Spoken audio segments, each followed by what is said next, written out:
Hi everyone! Welcome to the Empath Tarot, guys. Another love reading, timeless and general. Take what resonates lang po.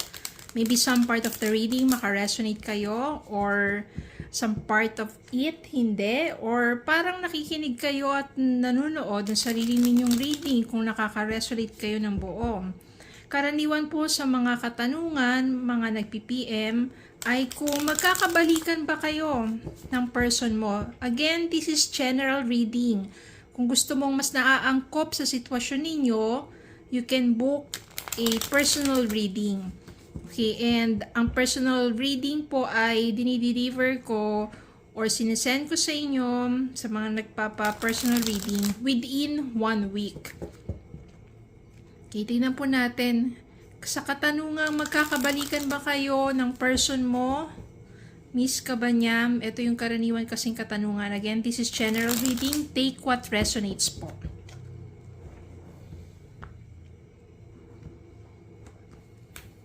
At ano ang kanyang energy sa ngayon? Spirit guys, send me messages. Mga malalakas na energy dito. Especially mga nagtatanong magkakabalikan ba sila ng person nila?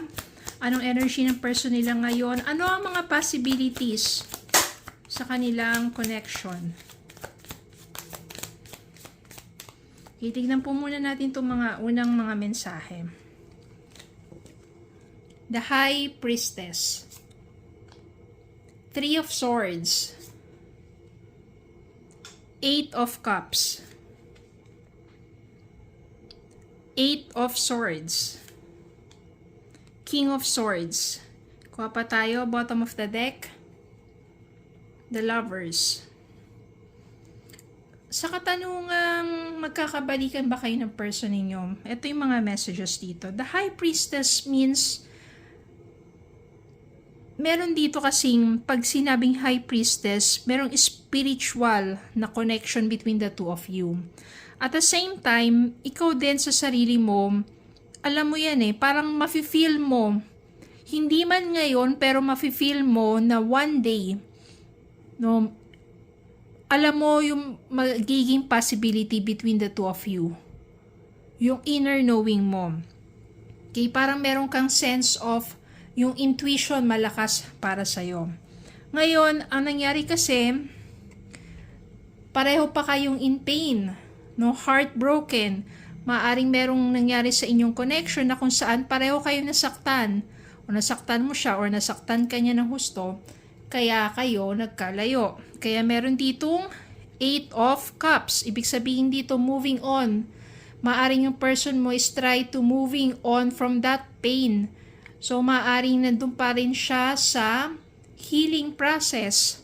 Ikaw din naman, kasi nga kung kayo pareho ay nasaktan, kung ano man yung nangyari sa inyo, na naging dahilan na kung bakit lumayo ang isa, no, maaring nandun pa rin kayo sa healing process. At itong 8 of Swords dito means, ibig sabihin nakastuck pa rin kayo doon sa nakaraan, na kung saan punong-puno ng pain, and just trying to move on. No, parang hindi pa kayo nakakausad ng husto. Kaya dito yung 8 of Swords, nakikita nyo, nakatali yung person dito, which is, nakastuck pa rin doon sa pangyayari na kung saan sobrang sakit. Maaring person mo to o maaring ikaw to. The Fruit, King of Swords. No, ibig sabihin lang dito, kailangan lang din talaga ng katotohanan. Kaya siguro, nagkalayo kayo, merong pang hindi clear, merong pang hindi klaro.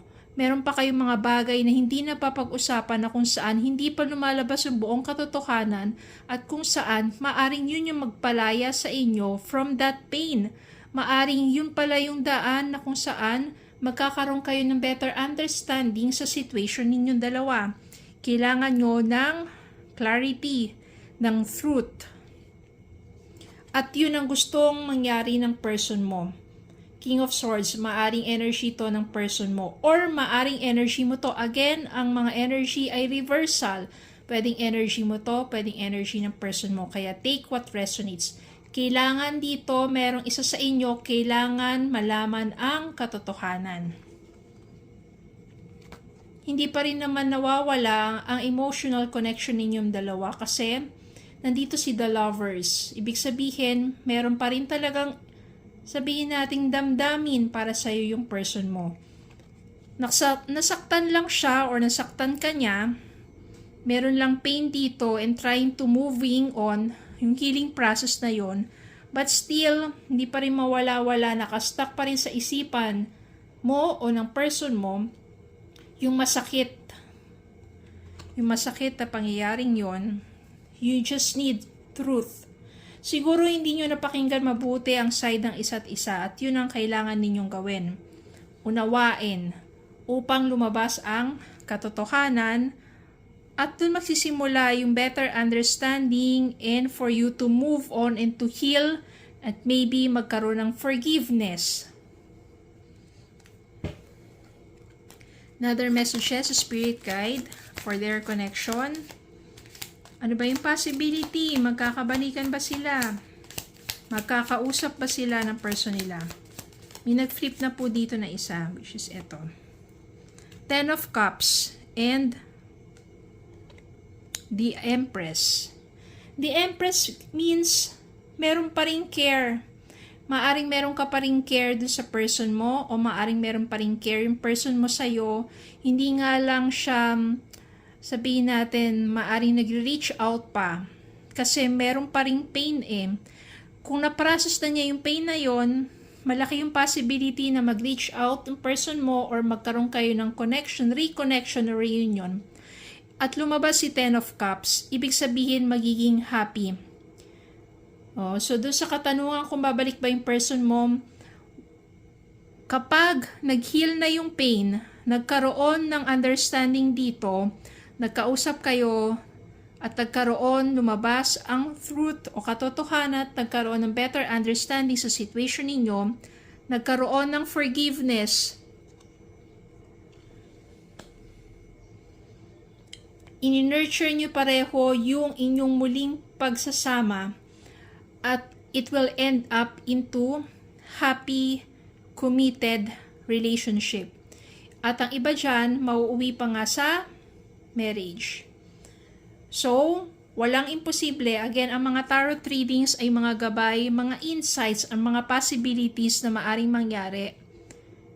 Especially kung merong mga factors dito like reaching out, talking heart to heart, sabihin ang katotohanan, forgiveness, moving forward or moving on from that pain, at magkaroon ng healing. Kasi meron pa rin naman talagang damdamin. Meron pa rin emotions, meron pa rin love dito. Kaya possible kapag merong mga ganong factors, in-nurture ninyo ang inyong muling pagsasama, pagkikita, or reunion, or reconciliation, at it will end up into happy reconnection, or even commitment and marriage. So, nothing is impossible. Depende kasi yan, iba't iba kasi yung mga situation ninyo di ba? Babalik ba? Pero ang sitwasyon ninyo naman ay punong-puno ng galit, punong-puno ng hinanakit. Ang energy nyo naman pareho ay, may iba pa nga dyan ay paghihiganti, or ang energy nyo dyan ay hindi kita mapapatawad, or ang energy dyan ay punong-puno naman pala ang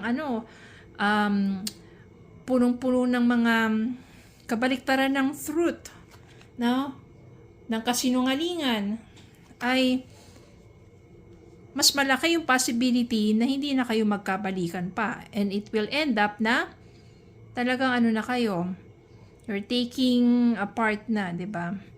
Pero kung may mga ganitong energy sa inyong dalawa, healing, kahit merong pain sa ngayon, mawawala na dito yung pagiging stuck sa nakaraan. Ibig sabihin, palalayain nyo na ang isa't isa sa mga masasakit na nakaraan at magkakaroon kayo ng panibagong simula. May magandang pag-uusap, merong pag-uusap na may katotohanan.